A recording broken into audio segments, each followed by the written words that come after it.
لا حول ولا قوة إلا بالله العلي العظيم. بسم الله الرحمن الرحيم. رب اشرح لي صدري ويسر لي أمري واحلل عقدة من لساني يفقهوا قولي. حسبنا الله ونعم الوكيل ونعم المولى ونعم النصير. الحمد لله الذي هدانا لهذا وما كنا لنهتدي لولا أن هدانا الله.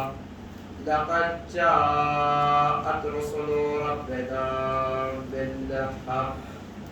الصلاة والسلام والتحية والإكرام على نبينا المؤيد ورسولنا المسدد المصطفى الأمجد المحمود الأحمد حبيب إله العالمين نبي القاسم محمد.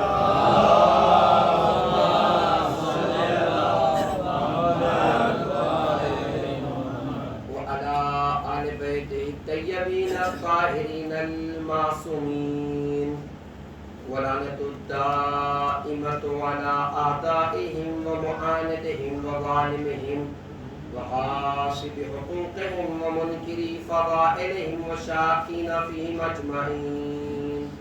أما بعد فقد قال تبارك وتعالى في القرآن الكريم وفرقان الحميد.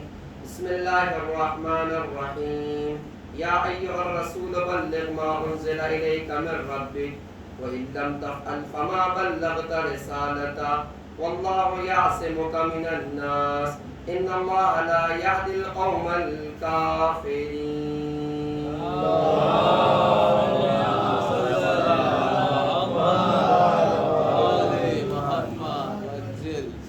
اجازت گرامی قدر معزز و محترم سامعین کرام، ولایت اور کربلا کے عنوان سے مسلسل یہ گفتگو آپ کی خدمت میں پیش کی جا رہی ہے، اور اس عنوان کے لیے جس آیت کریمہ کو اپنا سرنامہ سخن قرار دیا ہے اس میں ارشاد باری اقدس ہو رہا ہے یا ایھا الرسول بلغ ما انزل الیک من ربک. اے رسول اس پیغام کو پہنچا دیجئے جو تمہارے رب کی طرف سے تم پر نازل کیا جا چکا ہے. وَإِن لَّمْ تَفْعَلْ فَمَا بَلَّغْتَ رِسَالَتَهُ. اور اگر تم نے یہ کام نہیں کیا تو گویا رسالت کا کوئی کام انجام نہیں کیا. وَاللَّهُ يَعْصِمُكَ مِنَ النَّاسِ. اور اللہ تمہیں لوگوں کے شر سے بچائے گا. ان اللہ لا یهدی القوم الکافرین. اور بے شک اللہ قوم کافر کی ہدایت نہیں کرتا. یہ آیت کریمہ ہے جس کے ضمن میں آپ کی خدمت میں گفتگو پیش کر رہا تھا، اور کل جہاں گفتگو تمام ہوئی تھی وہ یہ تھی کہ ولایت کے معنی کیا ہے. ولایت کے معنی حاکمیت کے ہے. جسے اپنا مولا مانا ہے اس کے سامنے سر تسلیم بھی خم کرنا ہے. جیسے کہیں گے مولا ویسے عمل کرنے کا نام ولایت ہے. کیا کھانا ہے ہم انتخاب نہیں کریں گے، جو مولا کہیں گے وہ کھانا ہے. وہ پہننا ہے جو مولا پہنانا چاہتے ہیں، اور وہاں رہنا ہے جب مولا رکھنا چاہتے ہیں. کل ایک گفتگو آپ کی خدمت میں پیش کی تھی کہ ولایت کے معنی اپنے آپ کو سلنڈر کر دینا، اپنے آپ کو تسلیم کر دینا مولا کے سامنے. مولا، آپ آقا، ہم آپ کے غلام. چو چرا کی کوئی گنجائش شریعت میں نہیں ہے. اور یقین مانیے آخر گفتگو میں فضیلت اور اہمیت ولایت کو پیش کیا کہ مرنے کے بعد ہی سے ولایت اپنا کام شروع کر دیتی ہے. اور یہ اتنی اہم چیز ہے کہ تاریخ اسلام سے ہٹ کر اگر آپ اسلام کے فروع دین کو بھی اگر دیکھتے ہیں تو سب میں کہیں نہ کہیں پروردگار عالم نے ولایت کو پنہا اور پوشیدہ رکھا. سب سے بڑی عبادت نماز، یعنی ان قبلت ما سوا ان ردت ما سوا. نماز وہ عبادت ہے کہ اگر یہ قبول ہو گئی تو ساری عبادتیں قبول، اور اگر یہ رد کر دی گئی تو ساری عبادتیں مردود اور رد کر دی جائیں. آپ مجھے بتائیے جب آپ وضو کر کے نماز کے لیے آتے ہیں پہلا کام کیا ہوتا ہے؟ کس ڈائریکشن میں، کس سمت میں، کس ڈائریکشن میں، کس سمت میں آپ مصلی بچھائیں گے؟ یعنی نماز بھی پیغام ولایت ہے پہلے مرحلے میں وضو کے بعد کہ کس سمت میں آپ کا قبلہ ہوگا، کس سمت آپ مصلی بچھائیں گے. کیا حکم ہے شریعت کا؟ قبلہ رخ، خانہ کعبہ کی طرف. اب میں آپ سے سوال کرتا ہوں کہ آپ بتائیے یہ کعبے کی طرف جو آپ مصلی کر رہے ہیں، کعبے کی طرف رخ کر کے نماز پڑھ رہے ہیں، کیا یہ کعبہ جب سے بنا تھا تب سے قبلہ تھا یعنی بعد میں قبلہ بنا؟ اگر آپ غور کریں گے تو بچے بھی جانتے ہیں کہ کعبہ تو تھا لیکن قبلہ نہیں بنا. آپ کی خدمت پیش کروں قرآن مجید. بسم اللہ الرحمن الرحیم. اول بیت وضع للناس للذی ببکۃ مبارکا وہدی للعالمین. پہلا گھر جس کی بنیاد رکھی گئی وہ خانہ کعبہ میں، جو کیا ہے مومنین اور عالمین کے لیے ہدایت بھی ہے اور بابرکت بھی ہے. پہلا گھر. ایسا نہیں ہے کہ کعبے کو جناب ابراہیم اور اسماعیل نے بنایا. جی ہاں، یہ شکل جو آج ہم دیکھتے ہیں اس کے بانی اور اس کے بنانے والے جناب ابراہیم اور اسماعیل ہے، ورنہ جناب آدم ہی نے ایک نشان رکھ دیا تھا کہ مقام مقدس مقام ہے جو خدا کا گھر ہے. پھر جناب نوح نے اسے پردوں سے تیار کیا اور پھر جناب ابراہیم اور اسماعیل تک آ کر ایک عمارت کی شکل اختیار کی. لہذا معمار خانہ کعبہ جناب ابراہیم اور اسماعیل کو کہتے ہیں. لیکن قرآن خود کہہ رہا ہے اول بیت، پہلا گھر وضع للناس جو بنایا گیا لوگوں کے لیے، للذی ببکۃ مبارکا وہدی للعالمین. وہ کیا ہے؟ مکہ میں ہے جو بابرکت بھی ہے اور ہدایت بھی ہے. تو کعبہ تو بہت پہلے سے تھا لیکن قبلہ سب جانتے ہیں کہ خود کب تک قبلہ نہیں ہوا. خود اللہ کے رسول بھی اپنی ابتدائی زندگی میں بیت مقدس کا رخ کر کے نماز پڑھا کرتے تھے جو آج کہاں ہے؟ فلسطین میں موجود ہے. تو قبلہ اول مسلمانوں کا بیت مقدس تھا. کعبہ تو بعد میں قبلہ بنا. چل کر بارگاہ خداوندی میں پوچھتے پروردگارا کعبہ تو تو نے بنا دیا تھا، عمارت تو تو نے سجا دی تھی، کیوں نہ اسے قبلہ بنا دیا؟ عجب نو آواز خداوندی آئے. آپ ہمارے قانون پر غور تو کرو. پروردگارہ تیرا قانون کیا؟ تیرا قانون کیسا؟ کہ قانون کی کوالٹی ہے لن تجدا لسنت اللہ تبدیلا. اللہ کی سنتیں، اللہ کا انداز، اللہ کی شرطیں، اللہ کا طریقہ کار کبھی تبدیل نہیں ہوتا ہے. نہیں تبدیلیاں کہاں آتی ہے؟ ہمارے قانون ہے جس میں نقص پیدا ہوتا ہے. آج نہیں دوسرا قانون اسے بنایا تھا، یہ اچھا نہیں تھا تیسرا. لیکن وہ تو خالق ہے، مالک ہے، اسے سب پتا ہے کہ کسے کہاں کیسے اور کب رکھنا. لہذا ہمارے قانون میں تبدیلیاں نہیں. پروردگارہ یہ تو سمجھ میں آ گیا کہ تیری سنتوں میں تبدیلیاں نہیں ہوتی، تیرے قانون بدلے نہیں جاتے. لیکن یہ بھی تو بتا دے کہ تیرا قانون ہے کیا اس کعبہ اور قبلہ کو لے کر. تمہارا قبلہ تو اس کعبے کو قرار دیا. کبھی یہ بھی تو غور کرو کہ فرشتوں کے لیے کس چیز کو قبلہ قرار دیا تھا؟ سب جانتے ہیں کیا کہا تھا؟ جناب آدم کے پتلے کے سامنے سر خم کرنے کے لیے کہا تھا. یہ تو تھا.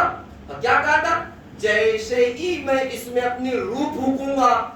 یہ بھی آپ کی خدمت میں پیش کر دوں کہ یاد رکھیے جناب آدم کا پتلا بھی اس وقت فوراً نہیں بنایا تھا. ہزاروں سال سے یہ پتلا بنا ہوا تھا اور پھر پروردگار عالم نے کہا نفخت فیہ من روحی. قرآن مجید کہ جب میں اس میں اپنی روح پھونک دوں تم سب کے سب سجدے میں چلے جانا.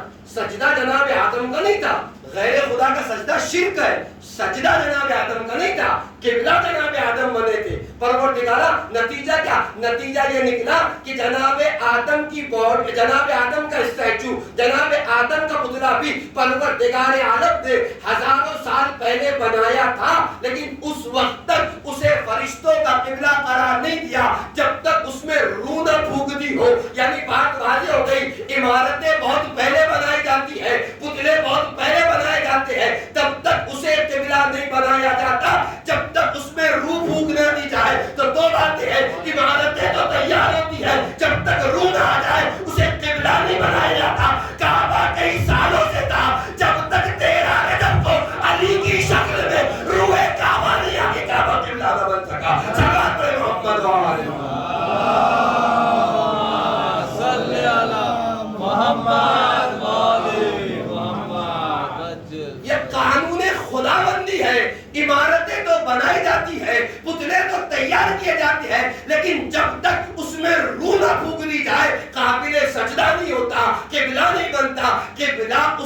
بنتا ہے جب پروردگار اپنی روح پھونک دے. کعبہ تو تھا اس وقت تک قبلہ نہ ہوا جب تک 13 رجب کو علی کی شکل میں روح کعبہ نہ آ گئی ہو.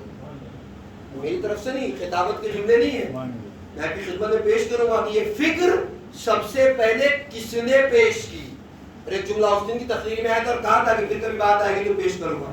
ہم یہ سمجھتے ہیں کہ سب سے بڑی فضیلت امیر کائنات کی یہ ہے کہ امیر کائنات کعبہ میں پیدا ہوئے. فضیلت ضرور ہے لیکن بڑی فضیلت نے کہا تھا علی کو فضیلت نہیں کہ علی کعبے میں آئے، کعبے کو فضیلت ہے کہ علی کی ذات کعبے میں بھیجی گئی.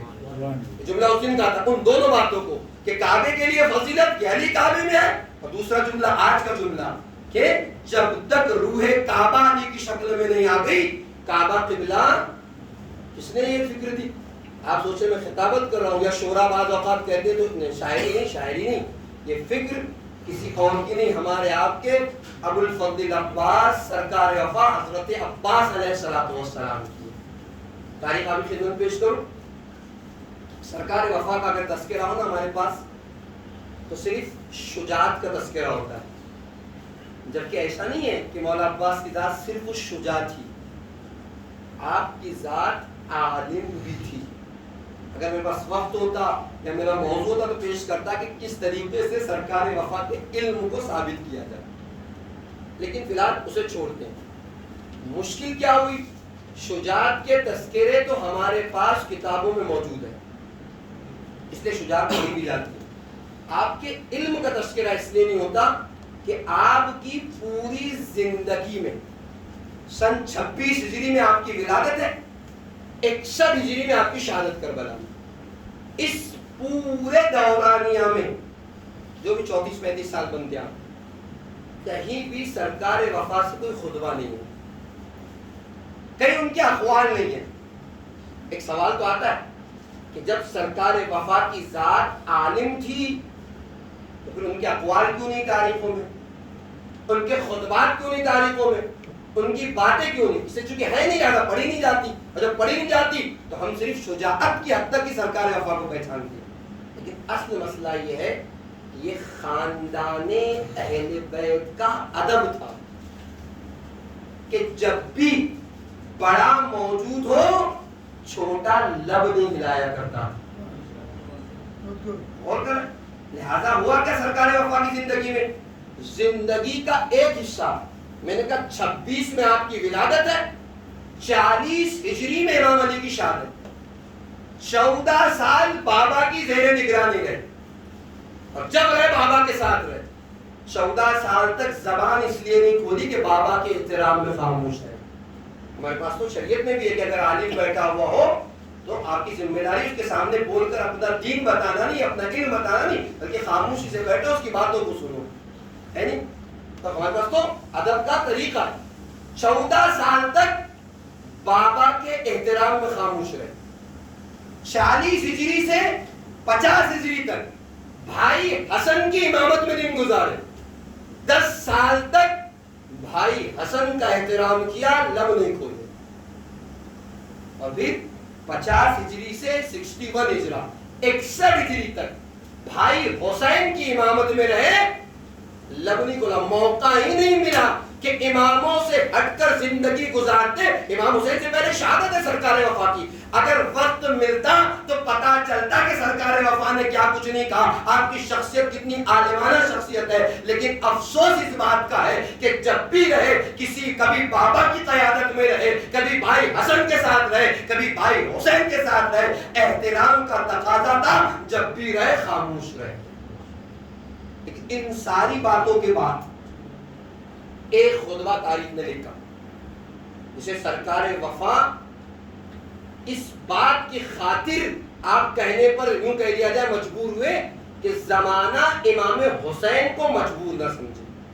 اور وہ خطبہ کب کہا سرکار وفا نے؟ یہ دونوں باتیں سرکار وفا نے خطبے میں کی جو آپ کی خدمت پیش کر رہا ہوں. 7 ہجری ذی الحجۃ الحرام، امام حسین کب چلے تھے؟ 28 رجب المرجب کو، ہے 3 یا 4 شعبان المعظم کو مکہ مکرمہ پہنچ گئے. 3 اور 4 سے تقریباً 4 ساڑھے 4 مہینہ مکے میں رکے رہے. ہے نہیں. رجب میں چلے تھے, شعبان میں پہنچ گئے. شعبان المعظم, رمضان المبارک, شوال المکرم, ذوالقعدۃ الحرام, یہ 4 مہینے اور 8 ذی الحجہ تک امام حسین مکہ مکرمہ میں تھے. کیوں تھے؟ اس لیے تھے کہ امام حسین چاہتے تھے کہ موسم حج آ جائے تو حج بیت اللہ سے مشرف ہو جائے. یہ تو مقصد تھا, اس لیے مکہ میں رکے تھے. اور بھی مقاصد ہوں گے, لیکن مقاصد میں ایک مقصد یہ بھی تھا کہ حج کا موسم آئے تو امام حسین حج کو بچا لائے. لیکن عین 8 تاریخ جہاں سے حج کے اعمال شروع ہوتے ہیں, جسے کہا جاتا ہے یوم الترویہ, حج کے اعمال شروع ہو رہے ہیں عین 8 ذی الحجۃ الحرام 60 ہجری. امام حسین نے سرکار وفا سے کہہ رہے بھیا عباس سفر کی تیاری کرو, ہم اپنے حج کو عمرے سے بدل کر خانہ خدا کو چھوڑ رہے ہیں. اور کاش کہ میرے پاس وقت ہوتا تو پیش کرتا کہ تاریخ کربلا کو اٹھا کے دیکھیے, کسی بھی مقام پر امام حسین کے حکم کے آگے سرکار وفا نے چو چرا نہیں کی. چو چرا نہ کر کے یہ بتایا کہ جو باتیں علم امامت میں ہے کہیں نہ کہیں سرکار وفا سمجھ رہے ہیں تبھی تو خاموش ہے. ورنہ قرآن سے مثال پیش کرتا کہ 2 انبیاء بھی کچھ دیر ایک ساتھ نہ چل سکے, اس لیے کہ جو باتیں ان کے علم میں تھی وہ ان کے علم میں نہیں تھی. جناب خضر اور موسیٰ کا تذکرہ کبھی اگر آپ نے سنا ہوگا, کیوں نہیں چل سکے؟ اس لیے کہ علم برابر کا نہیں تھا. جناب خضر کے فیصلوں پر جناب موسیٰ برداشت نہ کر سکے, لہذا بول پڑے اور دونوں کی جو ہادہ فراق و بینی و بینک, قرآن 15 پارے کے آخر 16 پارے کی ابتدا میں جو دیکھنا چاہے دیکھ سکتا ہے. میرے پاس وقت نہیں کہ ساری باتوں کو پیش کروں. چند قدم نہ چل سکے, کیوں؟ علم میں کمی تھی, ان کے فیصلوں کو برداشت نہ کر سکے. لیکن اٹھائیے پوری تاریخ کربلا 28 رجب سے 10 محرم تک کہ کوئی فیصلہ ایسا ہو کہ جو امام حسین نے لیا ہو اور سرکار وفا بول پڑے ہو آقا یہ فیصلہ لے کیوں رہے. سرکار وفا کی خاموشی بتا رہی ہے کہ جو باتیں علم امامت میں ہے کہیں نہ کہیں علم سرکار وفا میں ہے, تبھی خاموش بیٹھے ہوئے. سخت مرحلہ ہے, 4.5 مہینے سے زیادہ امام حسین مکے میں رکے اور اس کے بعد کہہ رہے بھیا ہم یہاں سے چلنا چاہتے ہیں. حق تھا کہ نہیں تھا؟ آخر جب چلنا ہی تھا تو 4 مہینے رکے کیوں تھے؟ لیکن بغیر چو چرا کے مصلحت امام کو سمجھ گئے اور حالات کو بھاپ لیا. اب تاریخ کہتی ہے کہ سرکار وفا خانہ کعبہ کی چھت پر گئے. تو موضوع نہیں ورنہ مسئلہ پیش کرتا کہ خطبہ جو آج ہمارے پاس کتابوں میں موجود ہے, اس خطبے کی خوبی یہ ہے یہ خطبہ نہ ایران میں تھا نہ عراق میں تھا. لکھنؤ کی ناصریہ لائبریری سے علماء قوم لے کر گئے, اس کتابوں میں چھاپا. آج بعض لوگوں کو اعتراض ہوتا ہے کہ فلاں ملک فلاں شہر میں فلاں تبرکات کیسے آئے یا سادات ہندوستان کیسے آئے. اس کا جواب یہ بہترین جواب ہے کہ جب بنی عباس اور بنی امیہ کے دور میں ظلم ہو رہا تھا تو اپنی جانوں کی بازی لگا کر کتابوں کو سینے سے لگا کر لوگ علماء بچا کر لے آئے تاکہ ہماری جانیں چلی جائے, مکتب اہل بیت ختم نہ ہونے پائے, کتابیں برباد ہونے نہ پائے. جس کے ایک واضح دلیل یہ خطبہ ہے, میں نے کہا کہ یہ ایران عراق میں موجود نہیں تھا, اس علماء کو پتا چلا یہاں سے آ کر لے جا کر اسے چھپوایا ہے. خیر موضوع نہیں ہے, بات انشاءاللہ پھر کبھی آئے گی. سرکار وفا خانہ خدا کی چھت پہ گئے. جب چھت پہ گئے نہیں, ایک جملہ آپ کی خدمت میں پیش کروں, جہاں سارے القاب سرکار وفا کے ہیں پر ایک لقب ہے قمر بنی ہاشم. بزرگ کو مجھ سے بہتر جانتے, بچوں کے لیے قمر کہتے ہیں چھائی, بنی ہاشم کا. ایک جملہ میں آپ کی خدمت میں پیش کروں. آپ دیکھیں اگر ایک بستی ہو اور اس بستی میں سارے لوگ جاہل ہو اور ایک آدمی پڑھا لکھا ہو اور اسے لوگ عالم کہہ رہے, کوئی کمال کی بات ہے. سب جاہل ہے, تھوڑا موڑا بھی پڑھا ہے تو عالم. لیکن ایک بستی ہے جہاں سب کے سب عالم ہیں, مثلا قوم, مثلا نجف, وہاں پر کوئی کسی کا واہ کیا علم ہے, اس کا مطلب واقعی بہت عالم ہے کہ علماء اسے عالم کہہ رہے ہیں. نہیں جاہلوں میں تھوڑا موڑا بھی پڑھا ہوا ہے تو وہ عالم ہے, لیکن عالموں میں اگر کوئی کسی کو عالم کہہ رہا ہے اس کا مطلب واقعی وہ پڑھا لکھا ہے, واقعی اس کا علم بہت زیادہ ہے. اگر کوئی بچہ کسی ایسے گھرانے میں پیدا ہو کہ جہاں سب کی شکلیں کالی ہو یا سونی ہو اور اسے کہا جائے قمر ہے اس خاندان کا, تو کوئی نایاب بات نہیں. ایسے گھرانے میں سرکار وفا کو قمر بنی ہاشم گیا,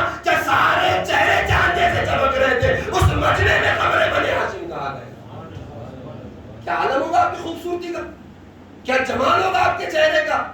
میں نے کہا اگر ایسے لوگ ہو کہ جہاں رنگ سولا ہو کالا ہو اس میں بھی خوبصورت ہو، لوگ کبھی قمر چاند کے جیسا ہے تو ٹھیک ہے تھوڑا بھی خوبصورت ہو، لیکن جہاں جناب علی اکبر جیسی ذات موجود ہو، جناب علی اصغر جیسے چہرے موجود ہے، اس قبیلے میں، اس قصبے میں، اس علاقے میں اگر کسی کو قمر بنی ہاشم کہا جائے تو اس کی خوبصورتی کا اندازہ آپ نہیں لگا سکتے۔ خیر قمر بنی ہاشم یہ تو ایک بات۔ دوسری بات آپ کا جسم قد کیا ہے؟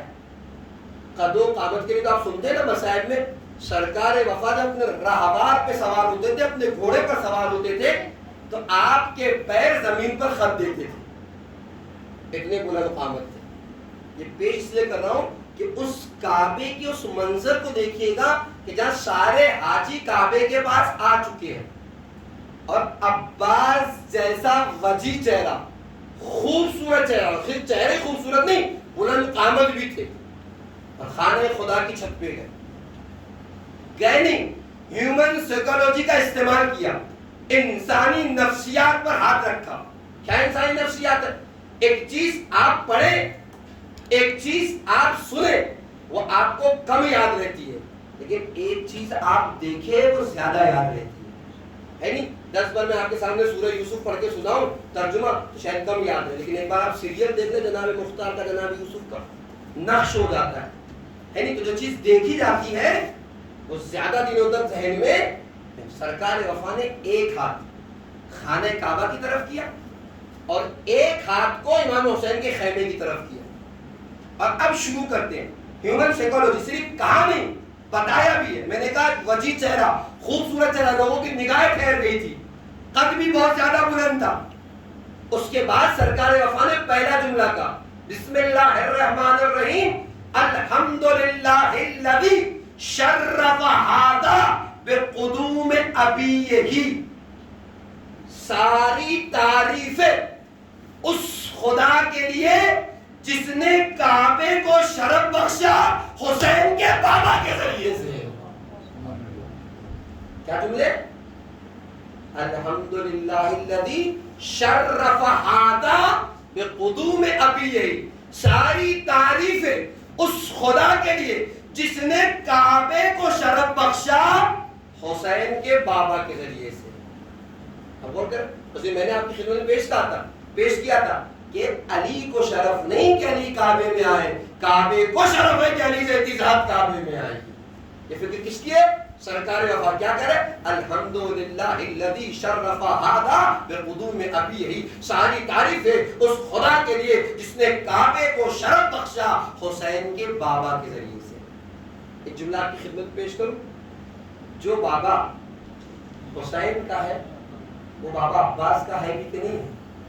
معرفت دیکھیے جانے گرامی، جہاں انسان کے پاس معرفت آتی ہے انسان اپنی شخصیت کو بھول جاتا ہے۔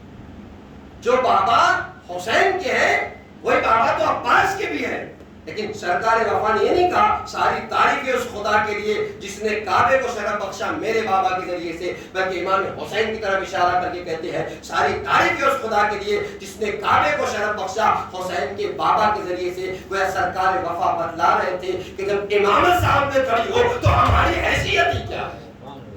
لہذا اپنا تعارف نہیں کروایا، امام حسین کا تعارف کروایا۔ اس کے بعد دوسرا جملہ جو آج تقریر کا نتیجہ آپ کی خدمت میں کہا تھا، مولانا عباس کہتے ہیں کانا بالامس بیتن اشبہ قبلتن، یہ کعبہ کچھ نہیں تھا، ایک عمارت تھی۔ کانا بالامس بیتن، یہ ماضی میں گھر تھا، ایک عمارت تھی، کچھ بھی نہیں تھا۔ اشبہ قبلتن، سرکار وفا جیسے ہی حسین کے بابا کعبے میں آئے کعبے کو خدا نے قبلہ بنا دیا۔ آج میں پیش کر رہا تھا سرکار وفا کی نگاہ، اگر سرکار وفا نے فکر نہ دی ہوتی تو شاید ہم کہنے کے مستحق بھی نہ ہوتے۔ کان بالامس بیتن اشبہ قبلتن، یہ کل تک ایک گھر تھا، ایک عمارت تھی، ایک پتلا تھا، لیکن جیسے ہی حسین کے بابا گئے خدا نے اسے قبلہ بنا دیا۔ اسی لیے آپ کی خدمت میں کہا تھا کعبہ بنا بہت سال سے تھا، جب تک 13 رجب کو علی کی شکل میں روح کعبہ نہیں آ گئی کعبہ قبلہ نہیں قرار۔ جملے سرکار وفا کے۔ خطبہ تو بہت بڑا ہے، مجھے پورا پڑھنا ہے، لیکن دو چار جملے خرید آپ کے شوق کی خاطر سنا دوں کہ کتنے خوبصورت جملے سرکار وفا نے کہے. بات تمام ہو جائے گی اور یہی سمجھ میں آئے گا کہ خدا جسے ولایت عطا کرتا ہے ان کے اختیارات کتنے زیادہ ہوتے ہیں. اس کے بعد بہت سے جملے سرکار وفا نے کہے، میں بعض جگہ چھوڑ چھوڑ کے خاص خاص جملے. سرکار وفا کہتے ہیں یا ایتھا الکفرۃ الفجرہ، اے کافرو، اے فاجرو. کون سا مجمع ہے یہ؟ امام حسین کیوں چھوڑنا چاہ رہے تھے مکے کو؟ اس لیے کہ یہ حاجی وہ تھے جو اپنے احرام میں تلواریں چھپا کر لائے تھے، اپنے احرام میں ہتھیار چھپا کر لائے تھے، اور چاہتے یہ تھے کہ خانہ خدا کے پاس امام حسین کا ناحق خون بہ جائے.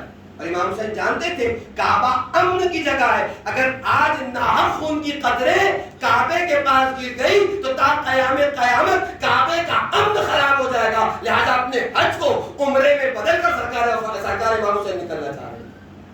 اور یہ تو ان کا مقصد تھا. اور امام حسین امن کعبہ، اس لیے سرزمین امن ہے، ورنہ لوگ ڈر جاتے ہیں اگر معصوم خون بہتا کعبے کے پاس. تو جیسا آج حاجیوں کا مجمع آپ دیکھ رہے ہیں، یوں نہیں کہا جاتا کہ نماز باقی تو امام حسین سے، حج باقی تو امام حسین سے. جس جگہ خون بہ جائے اور جاتے ہوئے لوگ ڈرتے ہیں، وہ بھی معصوم کا خون. امام حسین نے کعبے کی حرمت کو باقی رکھنا چاہا. کیا کہہ رہے مولا عباس؟ یا ایتھا الکفرۃ الفجرہ، اے کافرو، اے فاجرو. میں آپ کے درمیان بول رہا ہوں، میرے لیے بولنا آسان ہے اس لیے کہ میرا اپنا مجمع ہے. مجھے آپ سے کوئی خوف نہیں ہے، مجھے آپ سے کوئی خطرہ. بہت آسان ہوتا ہے اپنوں میں بولنا اور بہت سخت ہوتا ہے دشمنوں میں بولنا. ایسے دشمنوں میں بولنا جو ہتھیار چھپا کر لائے ہیں، ہر لمحہ جان کا خطرہ ہے، اور بولا ہی نہیں بلکہ کیا کر رہے ہیں؟ کافرو، اے فاجرو. سرکار وفا کی شجاعت. اس کے بعد اتصدون طریق البیت لامام البراء، تم وقت کے امام کا راستہ روکنا چاہتے ہو. اور کریں. اس کے بعد کہتے ہیں لو لم تکن. بہت جلدی بات تمام کر رہا ہوں، خاص باتیں. لولا حکم اللہ العلیہ والاسرار الجلیہ والاختبار البریہ. جملہ سنیں، کرے کہ اگر پروردگار عالم کا واضح اسرار، بلند اسرار نہ ہوتے. لولا حکم اللہ العلیہ، خدا کی عالی حکمتیں نہ ہوتی. والاسرار الجلیہ، اور واضح اسرار نہ ہوتا. والاختبار البریہ، اور لوگوں کا امتحان لینے کا قصد نہ ہوتا. اب جملہ دیکھیے اور ولایت کا اختیار دیکھیے. سرکار وفا کی معرفت دیکھیے. سرکار وفا کے تار البیت الیہ قبل ان یمشی لدیہ، اس سے پہلے کہ حسین کعبے کے پاس چل کے جاتے، کعبہ چل کے آ کے حسین کا طواف کرتا. یہ تو خدا کی حکمتیں ہیں، یہ تو اسرار ہیں، یہ تو امتحان ہے، ورنہ کعبہ چل کے آ کے حسین کا طواف کرتا. اس کے بعد کہتے ہیں الناس یستلم الحجر والحجر یستلم یداہ. سرکار وفا کہتے ہیں کہ یاد رکھو زمانہ حجر اسود کو بوسہ دیتا ہے. اگر خدا کا امتحان نہ ہوتا تو حجر اسود آ کر حسین کے ہاتھوں کا بوسہ لیتا. یہ معرفت کے جملے ہیں جو سرکار وفا پیش کرے. یہ اختیار ولایت ہے، اور دنیا نے دیکھا بھی زمانے میں کہ کعبہ بھی کبھی کسی حجر اسود بھی کسی کے ہاتھ کا بوسہ لے رہا ہے. اس کے بعد تاریخ میں کیا لکھا، بس بات تمام کر رہا ہوں. اس کے بعد ایک جملہ جو سرکار وفا کی شجاعت، اور بات تمام کرتا ہوں. آپ دیکھیں کیا سرکار وفا کہتے ہیں لو لم تکن مشیت مولائی مجبولۃ من مشیت الرحمن. اگر میرے مولا کی مشیت خدا کی مشیت کے تابع نہ ہوتی، یعنی خدا کی مشیت کے تابع ہے میرے مولا حسین کی مشیت، تو کیا ہوتا؟ لَوَقَعْتُ عَلَيْكُمْ كَالصَّخْرِ الْغَصْفَانِ عَلَىٰ أَصَافِيرِ الطَّيْرَانِ. تو یاد رکھنا اگر میرے مولا کی مشیتیں خدا کی مشیتوں کے تابع نہ ہوتی تو میں تم پہ ایسے ٹوٹ پڑتا جیسے غضب والا عقاب پرندوں کے جھنڈ پر ٹوٹ پڑتا ہے اور جھنڈ کے جھنڈ نکل جاتا ہے. اگر مشیت پروردگار نہ ہوتی، یہ نہ سمجھنا کہ ہم ڈر گئے، یہ نہ سمجھنا کہ ہم خوف زدہ ہو گئے. اگر خدا کی مشیتیں نہ ہوتی تو چیل اور باز کو آپ نے دیکھا نا، عقاب کہتے ہیں باز کو، وہ جب پرندے ایک ساتھ دانے کھاتے ہوتے، جب لگاتا ہے نیچے تو کئی کئی پرندے ایک وقت میں اٹھا لے جاتا ہے. اگر خدا کی مشیتیں نہ ہوتی تو میں ایسے ٹوٹ پڑتا جیسے غضب والا عقاب، غضب والا پرندہ پرندوں کے جھنڈ پہ ٹوٹ پڑتا ہے اور کئی پرندے ایک ساتھ نگل جاتا ہے، میں تم کو نگل جاتا. لیکن یہ تو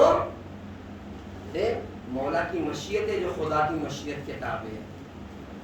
وقت نہیں میرے پاس، میں سوچا تھا کہ کچھ جملے شجاعت کے عنوان سے صفین کا مرحلہ پیش کروں گا، لیکن گھڑی بالکل اجازت نہیں دے رہی کہ ان ساری باتوں کو پیش کروں. آپ کو پتا ہے شام غریبہ سے پہلے کی جو شب ہے، شب عاشور،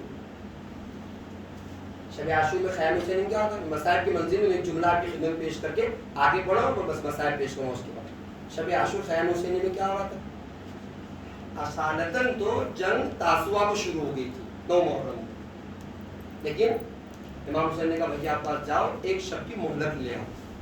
لیکن حقیقتاً مہلت لی نہیں تھی، مہلت دی تھی. اس لیے کربلا کا نقشہ امام حسین نے کھینچا ہے، جیسے امام حسین چاہ رہے تھے ویسے ہو رہا تھا. خیر البتہ موضوع نہیں ہے، میں نے تفصیل پیش کرتا کہ کیوں مہلت دی تھی. خیر مہلت ملی، عبادت کی مہلت. خیام حسینی میں کیا ہو رہا؟ خیام حسینی میں تسبیح و تحلیل کی آواز آ رہی تھی، یعنی جیسے شہد کی مکھیاں چھتے کے ارد گرد بھنبھناتی. یہ خیام حسینی قانون. دشمنوں کے خیموں میں کیا ہو رہا؟ پیش کرو آپ کی سنت. 35 سربراہ، 35 سردار سر سے سر جوڑ کر بیٹھے تھے. کس بات کے لیے؟ اچھا 35 کے نام نہیں لے جا سکتے، کچھ کے نام حضرت عاشورہ نے دیے واضح طور پر. 35 سربراہ سردار جو سر سے سر جوڑ کر، ظاہر سی بات ہے کوئی 1000 کی فوج کے جناب میں ہو، 1000 کے لشکر کے ساتھ ہے تو اس دن کا، کوئی 5000 کے لشکر کے ساتھ ہے، کوئی 10000 کے. اس طریقے سے 35 لیڈر تھے، 35 سردار اور سربراہ تھے جو سر جوڑ کر بیٹھے تھے کہ کل کربلا کی جنگ جیتی کیسے جائے. تعجب ہے. ہو سکتا ہے یہ بات میں اپنی عقیدت میں کہہ رہا ہوں، لیکن وہ جو بیٹھے تھے وہ عقیدت میں نہیں، وہ مشاہدے اور تجربے کی بنا پر بیٹھے. کیوں؟ کیا مسئلہ؟ ایک طرف 72 اور 72 بھی کہاں پورے جنگوں میں بچوں کا شمار ہوتا ہے. کئی وہ پورا جو 90 سال کا ہو، حبیب ابن مظاہر اور مسلم بن حوزجہ کا، وہ بھی جنگ کرنے کے لائق ہے. انہیں نکال دے تو کتنے بچے بڑی مشکل سے 40 اور 45 لوگ تھے امام حسین کے فوج میں. اور اس طرف کم سے کم جو تعداد علماء نے لکھی 30,000، زیادہ سے زیادہ 1 لاکھ تک کا مجمع تھا پچھلے سال میں.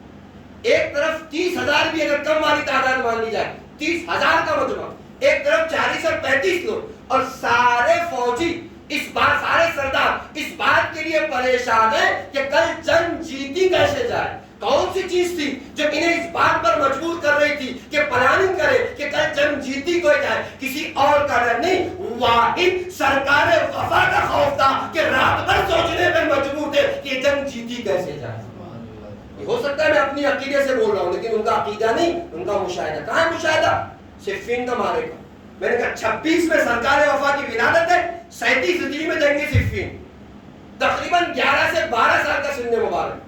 آپ نے سنا ہوگا نا جنگ کے 3 حصے ہوتے ہیں، میمنہ رائٹ طرف والا، میسرہ الٹے ہاتھ والا، قلب لشکر سیدھے ہاتھ کا. جو مرحلہ تھا صفین کے میدان جناب مالک اشتر کے ہاتھوں میں تھا. امام علی سرکار وفا کی عمر کم ہونے کی وجہ سے اجازت نہیں تھی کہ جا کے جنگ کرتے.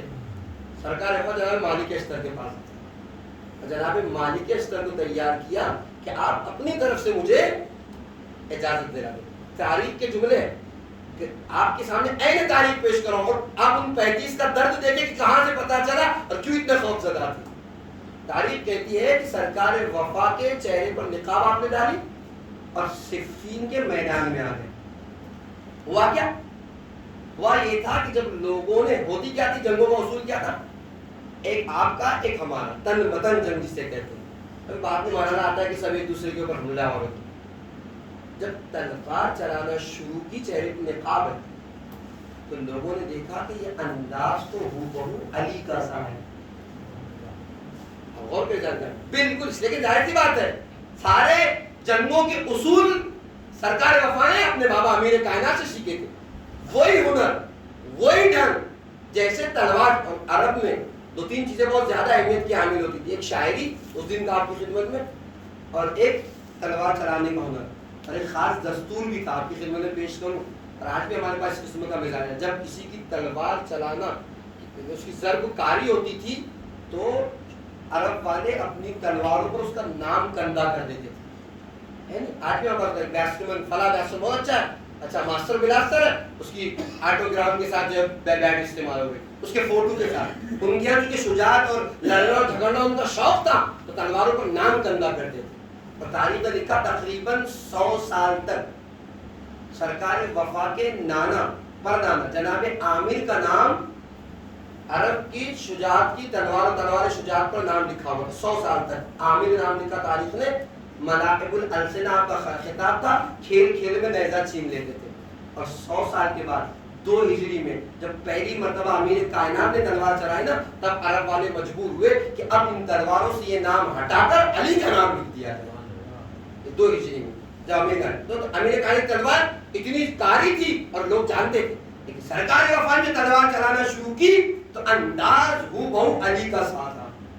لیکن ایک طرف 11 سال کا بچہ 12 سال کا, امام علی کی عمر کتنی ہے؟ 37 ہجری ہے.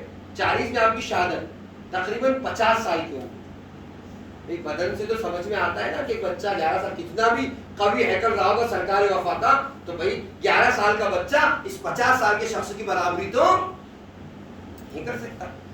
اب مخمسے میں آ گئے, تلوار تو علی کی سی ہے, قد تو قامت سے علی نہیں لگتے, کیا کیا جائے, فیصلہ کیسے؟ اور اگر علی ہے تو یوں معاملہ جیتا نہیں جا سکتا. کیا کیا جائے؟ جو تجربے کار تھے دشمن کی فوج میں, انہوں نے کہا کہ اس کا ایک طریقہ ہے. کا طریقہ کیا ہے؟ کہ ایک ایک کر کے حملہ مت کرو, سب مل کے حملہ کرو.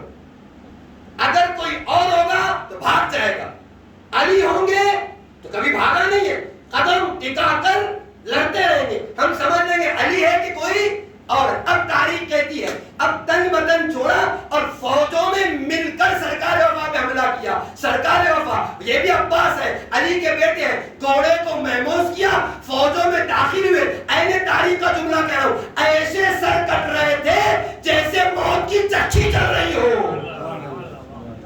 اور تاریخ نے لکھا کہ تلوار نہ رکی, مگر یہ کہ امیر کائنات کو پتا چلا عباس نے تہلکہ مچا دیا ہے. جنگوں کے بھی کچھ اصول ہوا کرتے تھے, امام ہوتا ہے, بہت سا خیال کر کے آگے بڑھتا ہے. جب میدان میں آئے اب لوگ دھنگ رہ گئے, علی ادھر ہے تو پھر یہ ہے کون؟ قریب آئے, سرکار وفا کو روکا, چہرے سے نقاب الٹی, الٹ کے کہتے دیکھنا یہ علی نہیں, علی کا بیٹا عباس ہے. عباس غور کر رہے. تو یہ جو 35 سربراہ سر جوڑ کر بیٹھے تھے, یہ جنگ صفین دیکھ چکے تھے کہ اگر عباس اکیلا کھڑا ہو گیا تو ہزاروں لاکھوں کی فوجوں پر نکل جائے گا. اور اس کی تائید خود سرکار وفا کا جملہ ہے, میں اگر خدا کی مشیتیں نہ ہوتی تو تم پر ایسے ٹوٹ پڑتا جیسے غضب والا عقاب جھول کے جھول نکل لیتا ہے, میں تمہارے کئیوں کو کھا جاتا. لیکن یہ تو خدا کی مشیتیں ہیں اور میرے حسین کی مشیتیں تابع خدا کی, اس لیے خاموش. میرے لیے کوئی بڑی بات نہیں, میں تمہیں یوں نکال لیتا. ایک جملہ کو آپ کی خدمت میں, تاریخ میں, ہسٹری میں 2 ہی دھوکے زمانے والے کو ہوئے. ایک دھوکہ شب ہجرت کو ہوا جب زمانے نے علی کو محمد سمجھا, اور دوسرا دھوکہ صفین میں ہوا جب زمانے نے عباس کو علی سمجھا. لیکن دونوں دھوکوں میں بھی بڑا فرق تھا. جب علی کو محمد سمجھا تو رات کی تاریکی تھی, اور جب عباس کو علی سمجھ بیٹھے دن کا اجالا تھا.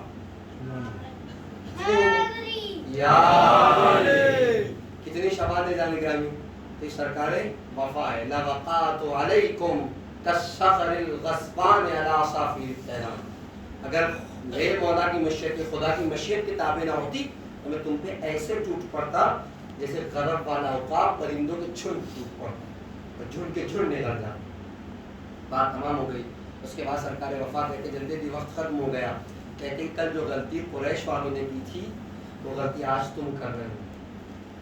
قریش والے چاہتے تھے کہ میرے بابا کے ہوتے ہوئے رسول اللہ کو قتل کر دو, تو یہ غلطی آج تم کر رہے. عباس کے ہوتے ہوئے حسین تک پہنچنا چاہتے ہیں, اور اگر ایسا کرنا چاہتے تو آؤ میں تمہیں راستہ بتاتا ہوں. بادلوا قتلی واضربوا عنقی, آؤ اور پہلے میرے تن کو، میرے سر کو میرے تن سے جدا کرو تب حسین تک پہنچنا ہے. کیا مطلب؟ جب تک عباس کی جان میں جان ہے، اس میں کیا مجال کہ حسین کی طرف نگاہ اٹھا کر دیتے. یہ کام کرنا چاہتے تو پہلے آؤ عباس کو قتل کرو تب حسین تک پہنچنا. اس کا آخری جملہ بات تمام. لعن اللہ علیکم وعلی اجدادکم، تمہارے اوپر بھی لعنت اور تمہارے آباء و اجداد پر بھی لعنت کہ جنہوں نے تمہاری تربیت بغض اہل بیت میں کی، دشمنی اہل بیت میں کی. شروع کہاں سے کیا تھا؟ الحمدللہ سے ختم کہاں کر رہے؟ لعن اللہ علیکم وعلی اجدادکم. وہ سرکار وفا بتا رہے جس طریقے سے تولا دین کا جز ہے، تبرہ بھی دین کا جز ہے. شروع کیا تھا تولا سے، خدا کی تعریف سے، اور اختتام ہے اس پر تبرہ. یہ تو گفتگو اس لیے آگے کہ حاضری اور شب جمعہ ہے، عام طور سے سرکار وفا کے تذکرے ہوتے ہیں، ورنہ آج کی تاریخ بعض روایتوں کے مطابق 8ویں امام کی شہادت کی تاریخ بھی تھی. بعض روایتوں کے مطابق کل کی آنے والی تاریخ 18 صفر جناب سکینہ بنت الحسین کی شہادت کی تاریخ ہے. لیکن ساری باتوں کے بعد آج کچھ تذکرہ سرکار وفا کا آپ کی خدمت میں کروں مصاحب کے عنوان سے، اور کل پوری مکمل شہادت آپ کی خدمت میں شہزادی جناب سکینہ سلام اللہ علیہ پیش کروں. آپ دیکھیں شیخ جعفر شوستری، بس بات تمام ہو گئی، اس سے زیادہ مجھے آپ کا وقت نہیں لینا، چند جملے مصائب کے اور بات تمام. شیخ جعفر شوستری کہتے ہیں کہ ایک وقت عالم ہے، بہت سی کتابوں کے رائٹر بھی، وہ کہتے ہیں ایک وقت میں حرم ابو الفضل عباس میں بیٹھا ہوا دعا اور زیارتوں میں مشغول تھا. میں نے کیا دیکھا؟ 4 لوگ ہیں، کاندھے پر ایک تابوت لے کر زری کے پاس داخل ہوئے. میں نے سوچا کربلا کا معاملہ، آج بھی معاملہ کربلا کا، حتیٰ جہاں جہاں روزے وہاں بھی یہ معمول ہے. جب مرنے والا کوئی مرتا ہے تو اس کے تابوت کو لے کر آتے ہیں، سرکار وفا کے زری کا طواف کرواتے ہیں، پھر امام حسین کے زری کا طواف کرواتے، پھر لے جا کے دفن کرتے. میں نے سوچا کوئی مر گیا ہے، اس کے جنازے کو لایا گیا تاکہ سرکار وفا کے زری کا طواف کرایا جائے. ابھی میں زیارتوں میں مشغول تھا، میں نے کیا دیکھا؟ وہ 4 لوگ جو کاندھے پر تابوت لے کر آئے تھے، انہوں نے اس تابوت کو زری کے پاس رکھا اور چلے گئے. 11 یا 12 سال کا ایک بچہ ہے جو اس تابوت کے ساتھ تھا. جب وہ چلے گئے تو اس بچے نے روزے کی جالی کو پکڑا. وہ پکڑ کر کہتا ہے اے آقا، زمانہ آپ کو باب الحوائج کہتا ہے، باب مراد کے نام سے یاد کرتا ہے. اے آقا، میرا اس دنیا میں میری ماں کے علاوہ کوئی نہیں، میری اس ماں کو شفا دے دیجیے. شیخ جعفر شوستری کہتے ہیں کہ کچھ دیر تک وہ اس طریقے سے مانگتا رہا. اس کے بعد کہتے آقا، آپ تو غیروں کو عطا کرتے ہیں، میں تو آپ کا اپنا ہوں. شیخ جعفر شوستری کے تڑپ تڑپ کر وہ اپنی ماں کے لیے دعا مانگ رہا تھا. وہ کہتے بچے کا مانگنا مجھ سے دیکھا نہیں گیا. میں تابوت کے قریب گیا اور جانے کے بعد میں تابوت میں دیکھا تو کیا دیکھا ہے؟ بوڑھی عورت ہے، ضعیفہ ہے، اور ایسے لگ رہا ہے کہ اس کی جان اس کے بدن سے نکل چکی ہے. اب یہ اس لائق نہیں کہ اٹھ کے چل پھر سکے. میں نے کہا بچے بلا وجہ کی فرمائشیں کر رہے ہو، جاؤ جا کے غسل و کفن کا اہتمام کرو. شیخ جعفر شوستری کہتے جیسے میں نے بچے سے کہا، بچے نے میرے طرف نگاہ اٹھا کے کہتے آپ یہ کہتے ہیں کہ باب الحوائج کی بارگاہ سے خالی ہاتھ چلا جاؤ، باب مراد کی بارگاہ سے خالی پلٹ جاؤ. آپ جائیں، آپ اپنا کام کریں، مجھے اپنا کام کرنے دیں. وہ کہتے جیسے بچے نے گستاخی کی، میں واپس چلا گیا، اپنی عبادتوں اور زیارتوں میں مشغول ہو گئے. ابھی کچھ ہی دیر ہوئی تھی، کچھ ہی جملے میں نے پڑھے تھے کہ اچانک سے بچے نے گستاخی کرنا شروع. روزے کی جالی کو جھنجھوڑتا تھا. وہ کہتے کہ میرے رونگٹے کھڑے ہو گئے جعفر جھنجھوڑ کر کہتا تھا آقا، اگر اب بھی میری ماں کو شفا نہ ملی نا تو میں نجف جا کر آپ کے بابا علی سے آپ کی شکایت کروں گا. کتنا کریم آقا ہے، چاہنے والوں کی ناز برداری بھی کرے اور شکایت بھی بردار. کہ جالی کو ہلاتا تھا، ہلا کے کہتا آقا اب بھی اگر شفا نہ ملی نا تو میں نجف جا کر آپ کی شکایت آپ کے بابا سے کروں گا. شیخ جعفر شوستری کہتے چند بار اس نے جملے دہرائے، اور جب اس کی ماں کو شفا نہ ملی تو جالی کو چھوڑا اور چھوڑ کر چلا گیا.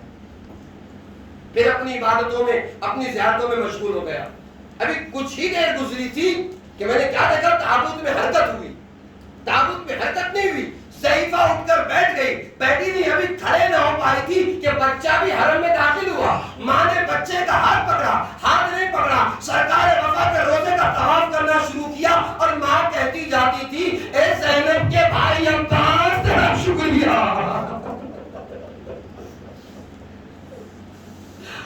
شب جمعہ ہے، سرکار وفا باب الحوائج سے موصول ہے. کوئی دعا ایسی نہ ہو جس پر زیادہ سے لے کے نہ جائیے گا. جو لے کر آئے ہیں انہی آنسوؤں کے ساتھ باب الحوائج باب المراد سرکار وفا کی بارگاہ میں رکھیے. ہو ہی نہیں سکتا، خدا قبول نہ کرے. اے عباس تم نے اپنی خواہشیں میرے لیے قربان کر دی، میں تمہارے نام پر ساری حاجتوں کو پورا کروں گا.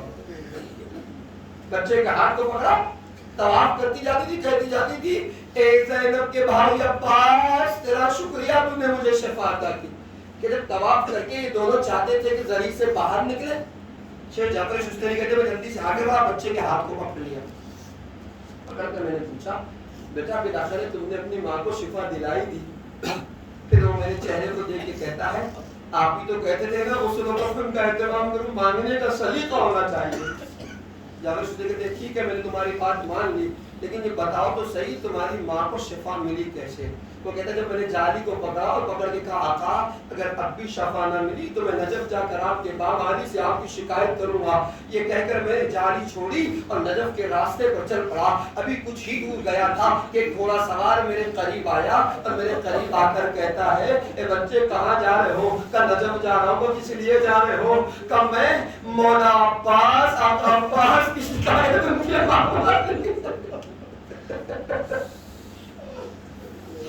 گھوڑا سوار مجھ سے کہتا ہے بچے شکایتیں کرنا اچھی بات نہیں، جاؤ واپس پلٹ جاؤ. بچہ کہتا ہے میں کبھی شکایت نہ کرتا، اگر میری اس دنیا میں میرے ماں کے علاوہ کوئی اور ہوتا. میرے پاس میری ماں کے علاوہ کوئی نہیں ہے، اگر ماں مر گئی تو کس کے سارے زندگی گزاروں گا. جب جملے میں نے کہے گھوڑا سوار سے تو گھوڑا سوار کے چل جاؤ پریشان نہ ہو تمہاری ماں کو شفا مل گئی. بچہ تھا بلاخر وہ کہتا کیسے آپ کی بات پہ یقین کر لوں کہ شفا مل گئی؟ اگر شفا نہ ملی ہوگی تو پھر مجھے اتنا راستہ طے کر کے نجف جانا پڑے گا. جب میں نے یہ کہا تو گھوڑا سوار کہتا ہے اچھا تمہیں یقین نہیں ہے، ایک کام کرو تم میرے ساتھ میرے راہوار پہ سوار ہو جاؤ، میں تمہیں چل کے دکھاتا ہوں کہ تمہاری ماں کو شفا مل گئی. اگر شفا مل گئی ہوگی تو اپنی ماں کے ساتھ چلے جانا، اور اگر شفا نہ ملی ہوگی تو میں تم سے وعدہ کرتا ہوں اسی راہوار پر میں تمہیں نجف تک پہنچاؤں گا. بچہ تھا، بات سمجھ میں آ گئی کہ اگر ایسا ہے تو ٹھیک ہے. اب بچہ تیار تو ہوا، لیکن بچہ کہتا ہے جیسے میں نے نگاہ اٹھائی گھوڑا سوار بڑا بلند قامت تھا، راہوار بھی بڑا بلند قامت. مجھ جیسا بچہ بغیر کسی سہارے کے اس گھوڑے پہ سوار نہیں ہو سکتا تھا. میں نے آواز دی اے گھوڑا سوار ذرا اپنے ہاتھ کو آگے کو بڑھا کہ تیرے ہاتھوں کا سہارا لے کر میں گھوڑے پر سوار ہو جاؤں.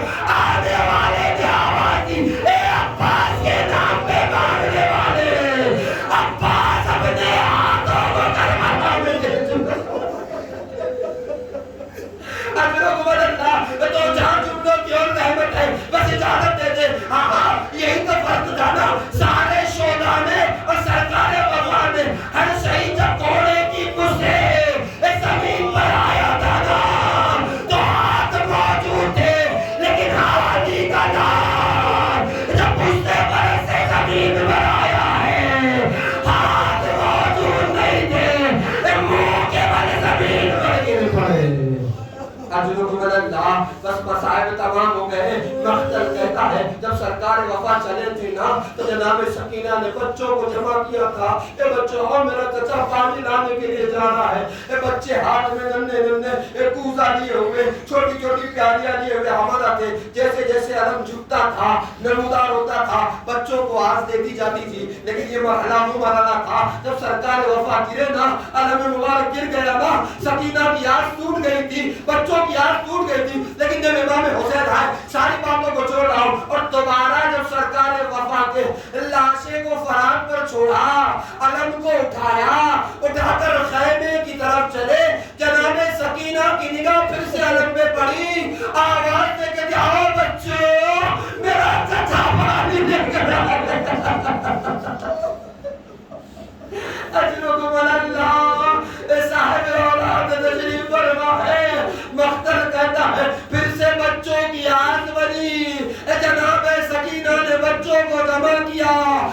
علم اختر کہتا ہے علم قریب آتا گیا اتنا قریب آیا کہ جناب سکینہ نے دیکھا علم تو آیا ہے علم نہیں آیا کودے کو بیٹا جا کے بابا کے دامن سے بڑھ گئی اے بابا مجھے میرا چچا لا دیجیے وعدہ کرتی ہوں آج کے بعد پانی نہ مانگوں گی کون کہتا اے سکینہ اب تیرا منہ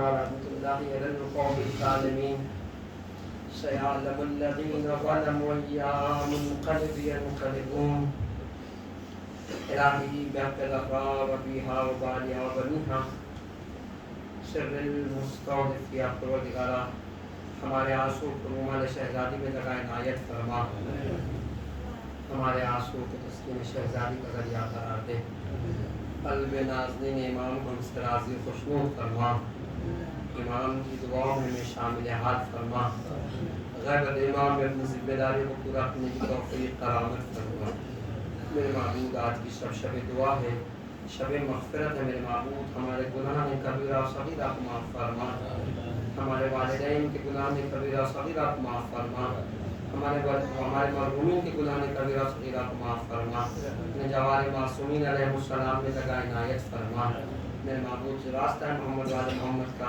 دعا کی شب پروردگارہ باب الحوائج باب المراد سرکار وفا کے صدقے میں جو مومنین یہاں حاضر ہے جو حاجت ہے جو پریشانیاں دل میں لے کر پروردگارہ ان کی حاجتوں کو مستجاب فرما ان کی تمام مشکلات کو برطرف فرما میرے معبود سے واسطہ ہے محمد والے محمد مومنین میں جو مومنین بے روزگار میں برسر روزگار فرما جو برسر روزگار ہے ان کی روزگاری میں ترقی عنایت فرما جو مومنین بے اولاد ہے انہیں اولاد صالحہ عنایت فرما جو صاحب اولاد ہے ان کے اولاد کو صالح بنا دے جو مومنین مقبول ان کے قرضوں کو خزانے غیب سے ادا فرما جو مومنین صاحبان دختر ان کو اپنی ذمہ داریوں سے سبکدوش فرما میرے معبود و ظاہرین جو کربلا مولا تشریف لے جا چکے ان کی جان مال عزت و ایمان کی حفاظت فرما روحہ مقدسہ کی حفاظت فرما میرے معبود سامعین جلسہ بانین جلسہ کی تمام دلی مرادوں کو پورا فرما ان کی تمام مشکلات کو برطرف فرما میرے معبود سے واسطہ ہے محمد والے محمد کے ناسوں کے بعد جو دعائیں دل میں لے کر اسے قبول و مستجاب فرما